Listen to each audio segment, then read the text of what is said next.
Boa noite, queridos amigos que estão conosco no Mimi Coquitlam Society e todos aqueles que também nos assistirão nas mídias sociais. Hoje, terça-feira, dia 14 de janeiro de 2025, nós estamos recebendo o companheiro João Luiz Chagas, aqui do Canadá, lá de Montreal, de Quebec, da província de Quebec, e o João, ele é do JAC, né, mais conhecido como JAC, o Centro Espírita Justiça, Amor e Caridade. Nosso abraço aí para o companheiro Nino, sempre tão ativo no movimento espírita no Canadá. E o João hoje traz para a gente o tema Aprendendo com um Criminoso Arrependido, baseado em uma história, né, em um dos exemplos que está no livro O Céu e o Inferno, uma das obras básicas. Nós vamos passar a palavra para a Viviane, nossa companheira aqui da casa, que vai fazer leitura e oração iniciais. Obrigada. Boa noite a todos, presenciais e virtuais. Boa noite, João. A lição é do livro Caminho, Verdade e Vida, o Chico Xavier, ditado pelo Espírito Emmanuel. E a lição é a 114, As Cartas do Cristo. Porque já é manifesto que sois a carta do Cristo, ministrada por nós, e escrita não com tinta, mas com o Espírito de Deus vivo, não em tábuas de pedra, mas nas tábuas de carne do coração. São palavras de Paulo na segunda carta a Coríntios, capítulo 3, versículo 3. É singular que o mestre não haja legado ao mundo um compêndio de princípios escritos pelas próprias mãos.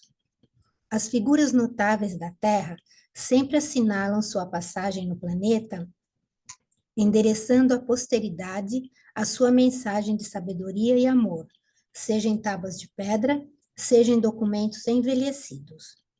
Com Jesus, porém, o processo não foi o mesmo. O mestre, como que fez questão de escrever sua doutrina aos homens, gravando-a no coração dos companheiros sinceros. Seu testamento espiritual constitui-se de ensinos aos discípulos e não foram grafados por ele mesmo. Recursos humanos seriam insuficientes para revelar a riqueza eterna de sua mensagem. As letras e raciocínios propriamente humanos, na maioria das vezes, costumam dar margem a controvérsias. Em vista disso, Jesus gravou seus ensinamentos nos corações que o rodeavam e até hoje os aprendizes que se lhe conservam fiéis são as suas cartas divinas dirigidas à humanidade. Esses documentos vivos do santificante amor do Cristo palpitam em todas as religiões e em todos os climas. São os vanguardeiros que conhecem a vida superior, experimentam o sublime contato do Mestre e transformam-se em sua mensagem para os homens. Podem surgir muitas contendas em torno das páginas mais célebres e formosas. Todavia, perante a alma que se converteu em carta viva do Senhor, quando não haja vibrações superiores da compreensão, haverá sempre o divino silêncio. Então, com esta mensagem, vamos nos conectar mais ainda com os espíritos amigos que aqui se encontram, que prepararam esse ambiente para nós, para os trabalhos dessa noite. Vamos envolver o nosso amigo João em vibrações carinhosas, que possa ser inspirado pela palavra dos amigos superiores, dos espíritos que aqui estão, para nos orientar e conduzir, e que possamos estar com a mente e corações abertos para absorver as lições dessa noite, trazendo para nosso dia a dia uma melhor postura, melhor comportamento, de tudo que pudermos aqui aprender, escutar e absorver. Vamos então agradecendo ao nosso Mestre Jesus, a nossa querida Meimei e todos os seus trabalhadores que aqui já estão conosco. E vamos dar início aos trabalhos dessa noite. Que assim seja.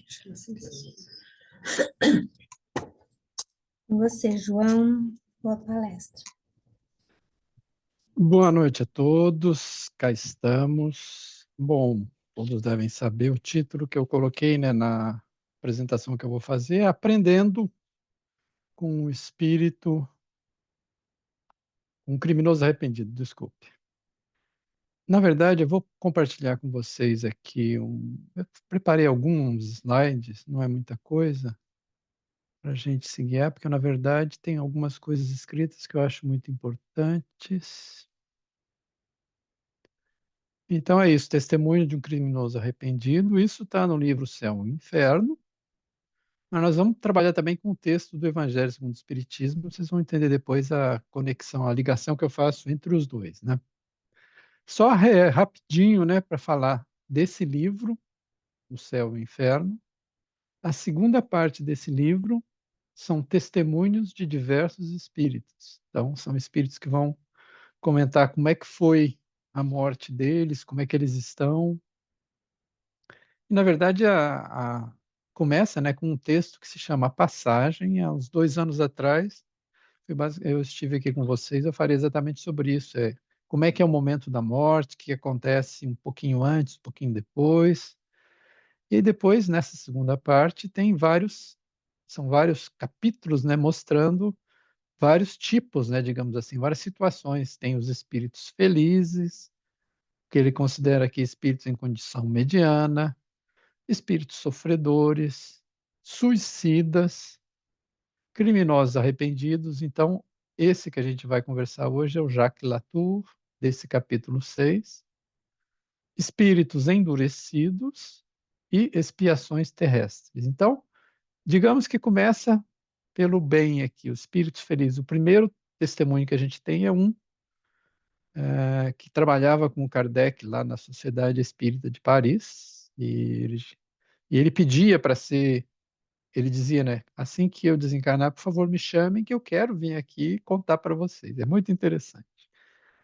Mas hoje a gente vai pegar uma situação aqui mais para baixo, porque ele começa, né? Felizes, medianas, sofredores, suicidas, criminosos arrependidos.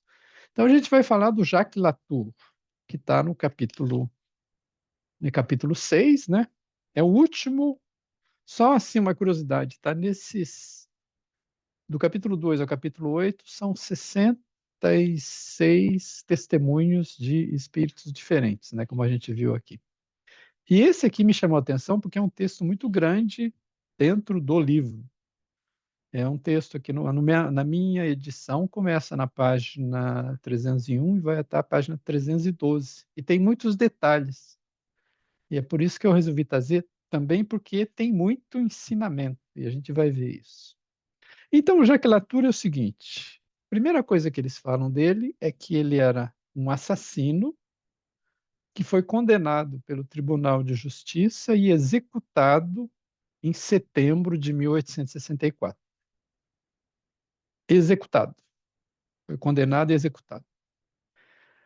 E aí o que acontece? O Kardec começa a explicar para a gente que numa reunião espírita de 7 a 8 pessoas em Bruxelas, no dia 13 de setembro de 1864, uma senhora médium foi rogada a escrever. Nenhuma evocação especial sendo feita, ela traçou com agitação extraordinária e em caracteres muito grossos e depois, violentamente, riscou o papel essas palavras. Eu me arrependo, Latour. Então, assim que começa a descrição. Kardec estava lá, então ele viu tudo isso, né? E naquela época era mais comum que os grupos espíritas evocassem, né, os espíritos com que eles queriam falar. E nesse caso ele apareceu lá e todo mundo ficou surpreso, né? Ninguém estava pensando nele, ninguém tinha chamado. E aí perguntaram para ele, né? O que que te levou a vir conversar com a gente? Por que que você está aqui? Nós não te chamamos. Aí a médium, que além de ser psicógrafa, também fazia psicofonia, ela começou a falar. Aí ela disse sim, vi que sois almas compadecentes e que tendes piedade de mim, ao passo que outros me evocam mais por curiosidade, por verdadeira caridade, ou então se afastam de mim com horror. Então eu imaginei, né, a situação, né? E o interessante é dizer que ele foi executado em setembro de 1864, a gente não sabe o dia, e essa manifestação dele é no dia 13 de setembro do mesmo ano. Então, entre o momento da execução e o momento dessa manifestação, tem no máximo 13 dias. Eu acho interessante a gente fazer esse comentário. E aí ele diz aqui que as pessoas o evocavam por curiosidade. Imagino eu que seria para saber o que que um criminoso tem a dizer, né, depois que ele foi assassinado, executado. E o Kardec vai contar para a gente isso, e a descrição dele é até que grande, nós vamos ler só alguns trechos, né? Kardec diz que começou uma cena indescritível, que durou pelo menos meia hora. A médium juntando a palavra, os gestos e as expressões de fisionomia, ele foi fazendo um discurso realmente de tristeza, de desespero. Ele foi colocando as angústias dele, o sofrimento. Então, ele diz aqui que ele colocava essas angústias e os sofrimentos com um tom tão doloroso que os assistentes, né, como ele disse, 7 ou 8 pessoas, estavam profundamente emocionados. Aí, o pessoal ficou assim, o próprio Kardec falou assim, alguns se assustaram com a superexcitação do médium, mas pensamos que a comunicação de um espírito que se arrepende e que implora piedade não oferece nenhum perigo. Então, Kardec percebeu, né, era alguém realmente arrependido, e aí ele continua, ó sim, eu preciso da piedade, não sabeis o que eu sofro. Não, não, não sabeis. Não podeis compreender. É horrível.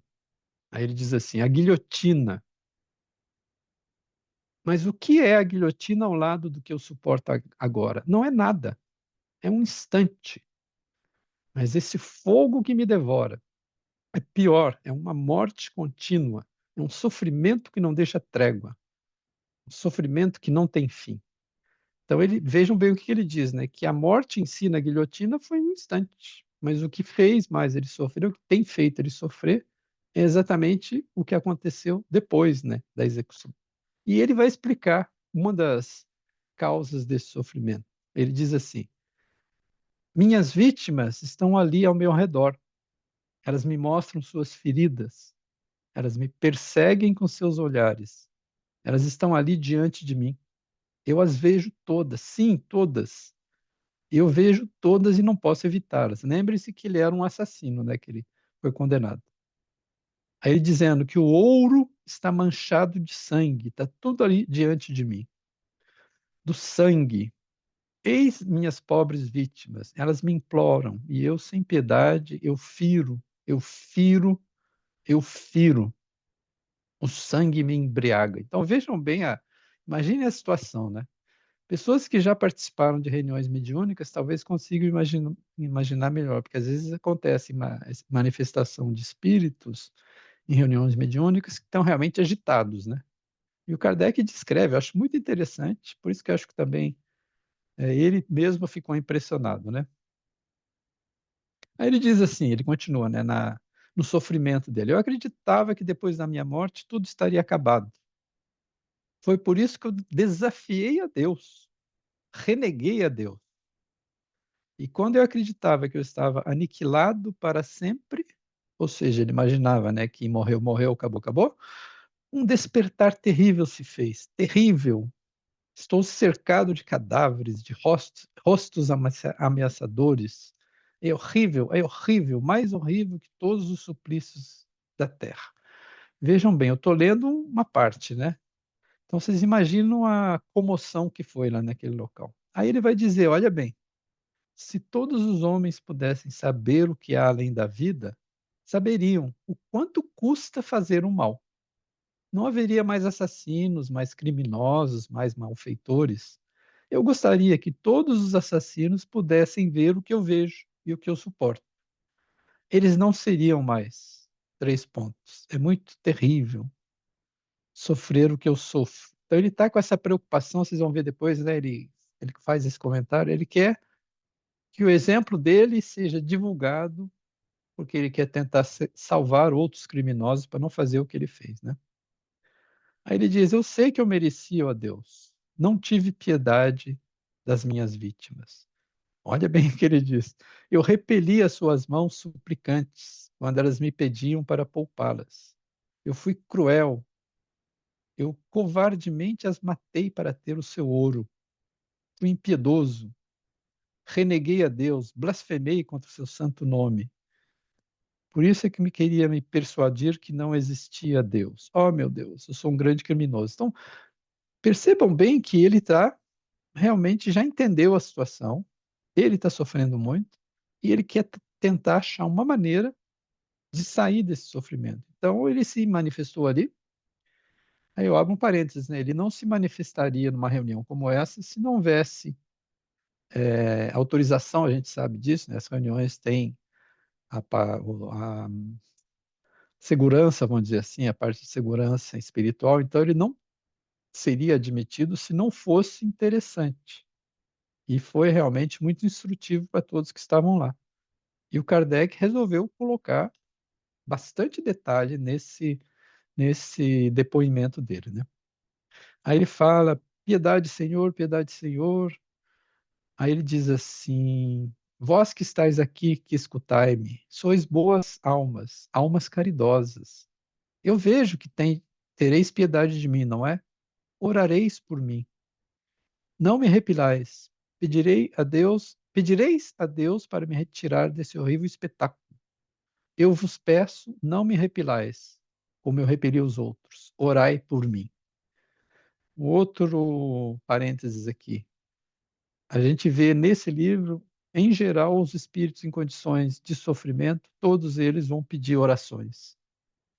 E muitos vão dizer depois, inclusive o Jacques Latour vai fazer isso também, que as orações foram úteis, fizeram bem.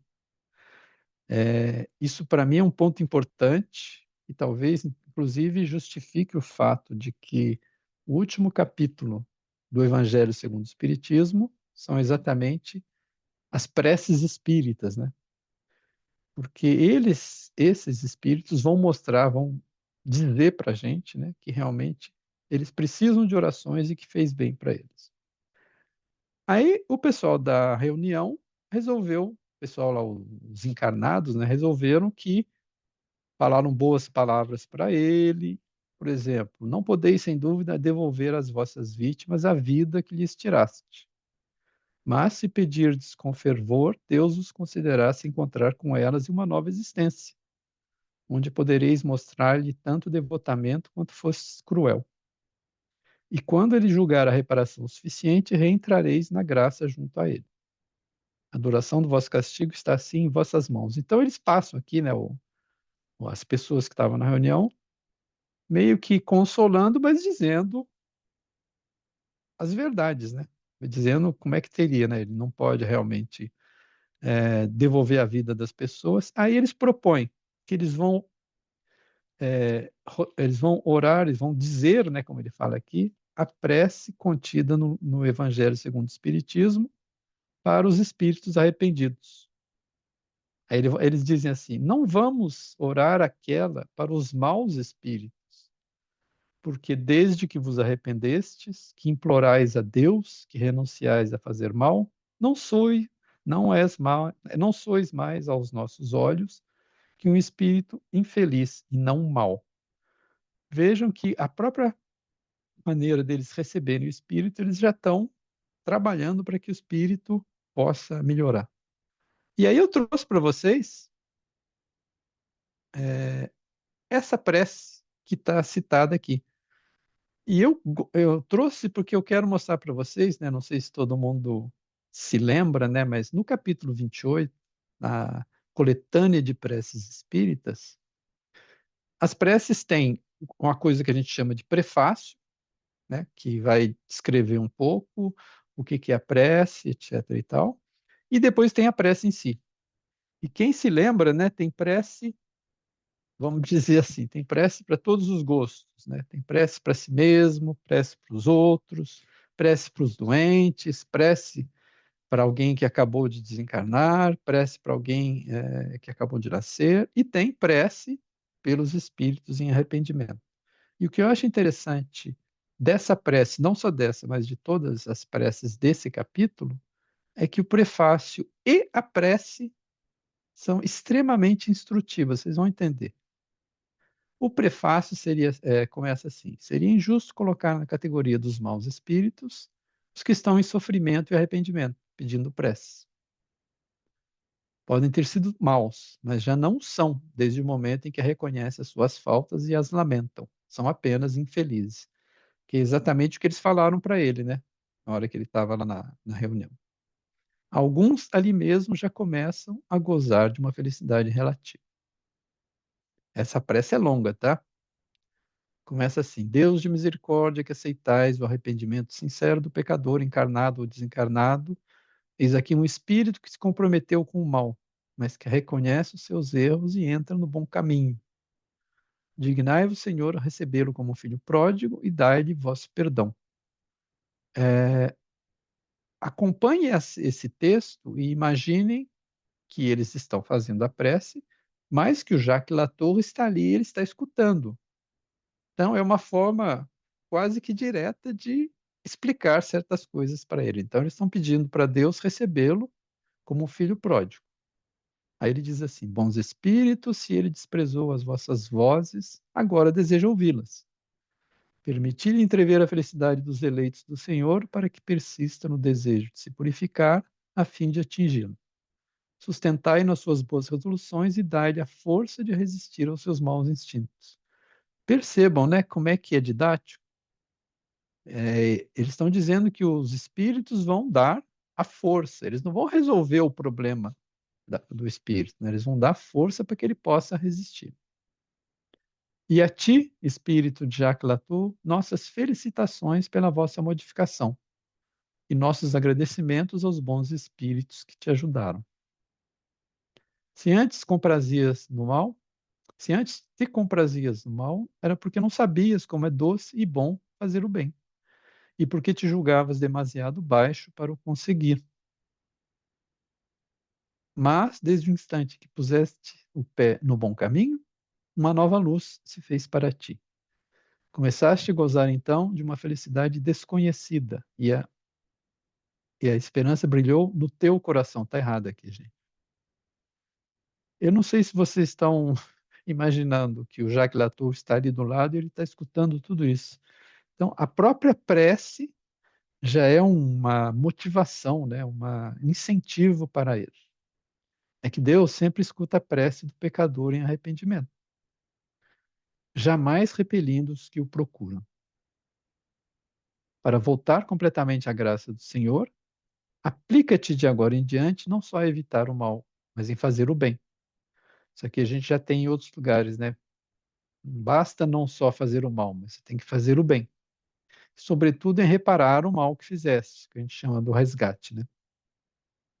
Então terá satisfeito a justiça de Deus, por cada boa ação apagará uma de tuas faltas passadas. Aquela ideia, né?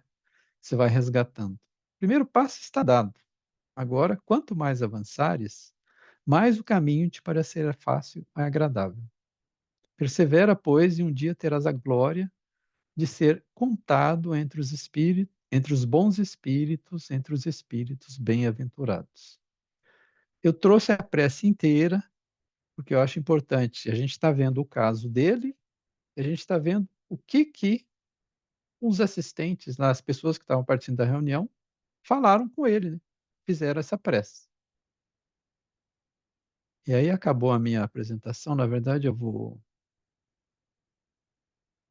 parar aqui e fazer um stop share, que a gente vai conversar mais um pouquinho sobre o que o Jacques Latour falou, né? Que realmente são 12 páginas, não vai dar tempo para a gente passar por tudo, mas tem alguns pontos que eu gostaria de trazer, né? Primeiro, que eu acho que é importante, é exatamente o que eu falei para vocês, que ele via as vítimas, então o castigo dele era ficar vendo as vítimas. Aí depois ele agradece. Ele diz assim: obrigado, meu Deus. Depois que o grupo, né, leu essa prece, Obrigado, meu Deus, obrigado. Tivestes piedade de mim. Essas imagens horríveis se afastaram. Não me abandoneis mais. Enviai-me os bons espíritos para me sustentarem. Obrigado. E aí o Kardec explica que a médium ficou esgotada. Nós não vamos falar nisso, né? Mas ele diz o seguinte, que no dia seguinte, numa outra reunião, o mesmo espírito se manifesta da mesma maneira, uma como é que fala? Com reações muito parecidas, só que ele diz assim que durou alguns minutos só. No dia seguinte, tá? Então, ele foi lá no primeiro dia, meia hora como é que fala? De confusão, meia hora de desespero, de angústia. No dia seguinte foram alguns minutos, mas ele diz uma coisa importante. Obrigado pelas vossas preces. Já uma melhora sensível se produziu em mim. Pedi a Deus com tanto fervor que permitiu, por um momento, que os meus sofrimentos fossem aliviados. Mas as verei ainda as minhas vítimas. Então, ele continua dizendo que por um momento ele não via mais as vítimas e acabou vendo de novo. E aí o pessoal da reunião fez a mesma coisa, leu a mesma prece que nós lemos aqui, e aí ele continua. Obrigado, obrigado. Um pouco de alívio se produziu, mas não estou no fim de minhas provas. Dentro em pouco, ainda minhas vítimas retornarão.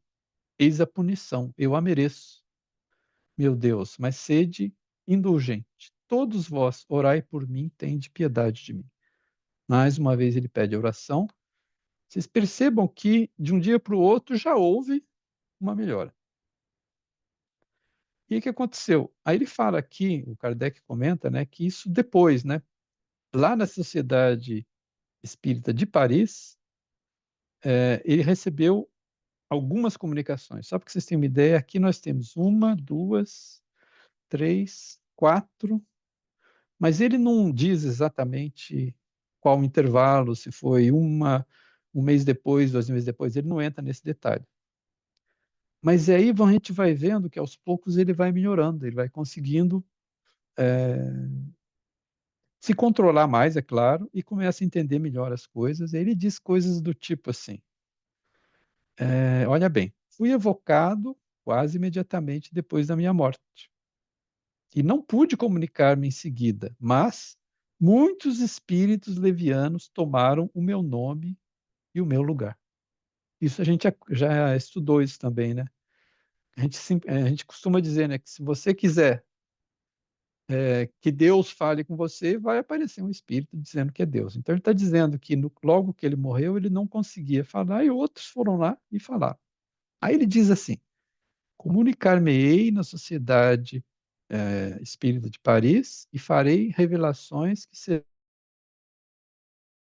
serão um começo de reparação das minhas faltas e que poderão servir de ensinamento a todos os criminosos que me lerão e refletirão sobre o relato dos meus sofrimentos. Então aqui a gente entende que o Kardec, talvez um dos motivos dele realmente colocar esse texto é exatamente porque o Latour queria isso. Ele queria que a história dele fosse divulgada, né? Aí ele faz um comentário que eu acho muito interessante. Os discursos sobre as penas do inferno pouco efeito fazem sobre o espírito dos culpados, que não creem em todas essas imagens atemorizantes para as crianças, para os homens fracos. Ora, um grande malfeitor não é um espírito pusilânime, e o medo da polícia age mais sobre ele do que a narração dos tormentos do inferno. Não nos esqueçamos que quem está falando isso é um criminoso. Então ele está falando dele mesmo, né? Aí ele continua. é, Aí uma hora ele fala assim: assim é que o bem sai do mal, e que a bondade de Deus se manifesta por toda a parte, sobre a terra como no espaço. Então, mesmo isso, ele está entendendo que o mal que ele viveu, o bem que ele está falando, seria exatamente ele poder divulgar a história dele. Aí ele diz: oremos juntos, a prece faz tanto bem, estou mais aliviado. Não sinto mais o quanto o peso do fardo me oprime. Vejo um clarão de esperança que brilha aos meus olhos, e cheio de arrependimento eu me exclamo: bendita seja a mão de Deus, que seja feita a sua vontade. A gente tem muita história, né, para falar sobre ele, e antes de terminar, eu queria pegar aqui um trecho que eu achei interessante, que ele vai repetir. Olha bem que ele vai dizer. Os padres, apesar de seu quadro atemorizante das penas que sentem os condenados, não têm senão uma ideia bem fraca dos verdadeiros sofrimentos que a justiça de Deus inflige a seus filhos, que violaram sua lei de amor e de caridade.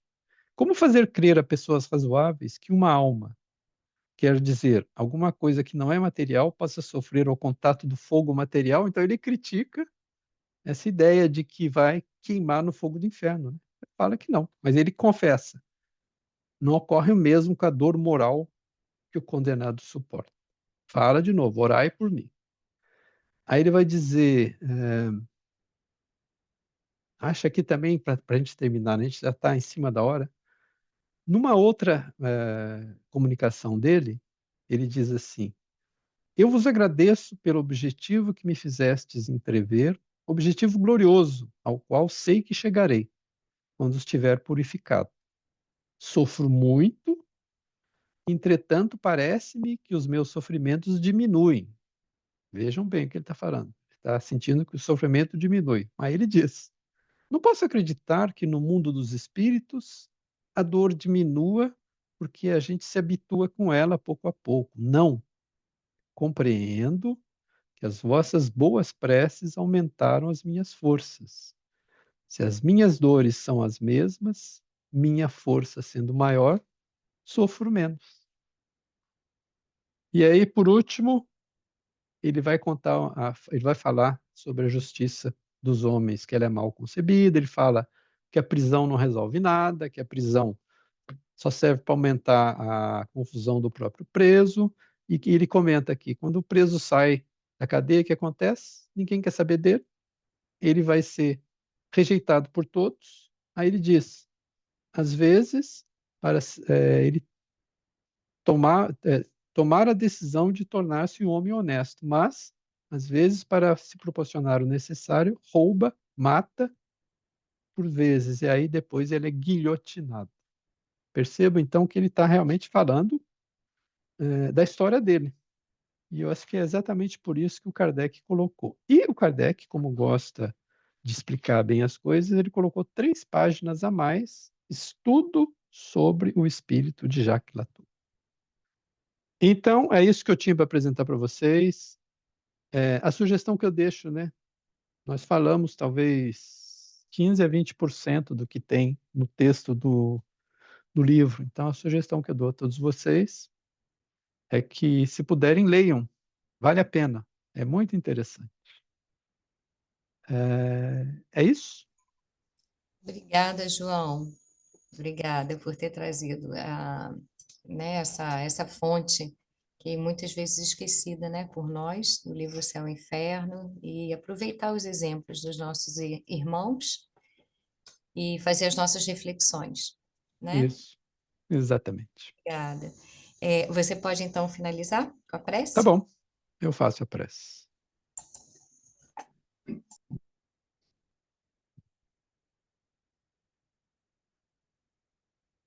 Então, hoje estamos reunidos aqui, tivemos a oportunidade de falar especificamente de uma pessoa, de um espírito, de um criminoso, mas no fundo, o que falamos é aprender um pouco mais da nossa doutrina, da doutrina dos espíritos, é poder aprender um pouco mais sobre as consequências dos nossos atos, a lei de causa e efeito, está tudo embutido nesse trecho que a gente trouxe. E como ela disse, o fato da gente poder tirar essas lições das obras de Kardec, que não são tão populares, é uma coisa que faz cada vez mais grandiosa, né, a doutrina. Esses livros que nos dão tantas informações importantes que podem ser muito bem aproveitados. Eu gostaria de agradecer em meu nome, a presença de todos vocês. Gostaria de também agradecer a presença dos nossos amigos espirituais, os trabalhadores espirituais do centro, aqueles que estão conosco, que já conhecem um pouco mais e que vêm aqui nos ajudar a melhor compreender os assuntos, e mesmo aqueles que são trazidos aqui pelos trabalhadores espirituais para aprender um pouco também conosco. E juntos a gente vai fazendo esse trabalho de melhoria, de crescimento, de tal forma que a gente possa seguir esse caminho glorioso, esse caminho que nos foi traçado pelo nosso Mestre e que cabe a cada um de nós seguir, fazer o melhor que puder no limite das forças, contando sempre com a ajuda dos nossos amigos espirituais, dos espíritos superiores, que estão sempre perto de nós. Basta que possamos receber a informação deles, o auxílio deles, a energia deles, para que a gente possa prosseguir com mais facilidade. Eles não resolvem os problemas para nós, mas eles nos dão muita força. Que seja assim, então, seja tudo bem para todos, que assim seja.